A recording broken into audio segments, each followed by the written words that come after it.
સરકારનો કાયદો છે 5 લાખ, તો આપણને 5 લાખનો, અને ખરેખર જમીનની મૂળ કિંમત કેટલી છે અત્યારે હાલ બજારની? 30 લાખ, 35 લાખ, 25 લાખ, ક્યાંક 50 લાખ, અલગ અલગ. આપણે નથી કહેતા કે એક જ કિંમત.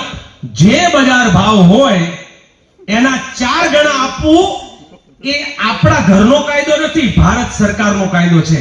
તો ગુજરાત ભારત સરકારના કાયદાથી અલગ હોય? આપણી સરકાર અલગ છે, આપણે પેલું સ્વતંત્ર ગુજરાત અલગ. તો આ જગ્યાએ બધાએ ઘેરવાની જરૂર છે અને કહેવાની જરૂર છે કે ગુજરાતમાં તમે જે પરિપત્ર બહાર પાડ્યો છે એ જંત્રી ભાવનો પરિપત્ર અમને માન્ય નથી. અને જો જંત્રી ભાવ, કેમ જંત્રી ભાવ મુજબ કર્યું? તો કે અદાણી, અંબાણી, અમે તો ઘણી વખત કહીએ છીએ મોદાણી, મોદી, અદાણી ને અંબાણી ભેગા થાય ત્યારે મોદાણી.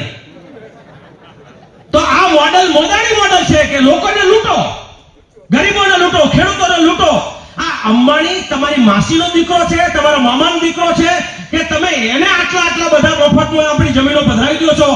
ખેડૂતને હકનું તમારે નથી આપવું? આપણે ક્યાં ના પડી? પાલભાઈ કીધું 3 યોજના, બજાર ભાવના 4 ગણા, થાંભલે 2 કરોડ, નહીં તો 30,000 નું ભાડું માસિક થાંભલે આપો ભાઈ. અને અમે તો ત્યાં સુધી કહીએ છીએ આ હાઈવે તમારે ત્યાં હોય, હોટલ કોઈ નાખે ને મારી જમીન હોય અને તમારી પાસે પૈસા હોય તો આપણે એમ કહીએ કે ભાઈ જમીન મારીને રોકાણ તમારું, આપણે બેન હિયારું.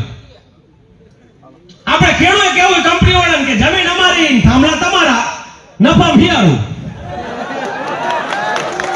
તોય વાંધો નથી, આપણે તો કે તોય વાંધો, પણ તમારે બધું લઈ જાવું, મફતમાં લઈ જાવું, બાંધીને લઈ જાવું, બેન દીકરીને ઢાળીને લઈ જાવું, પોલીસની ધામ ચકરી આપીને લઈ જાવું, આ ના ચાલે.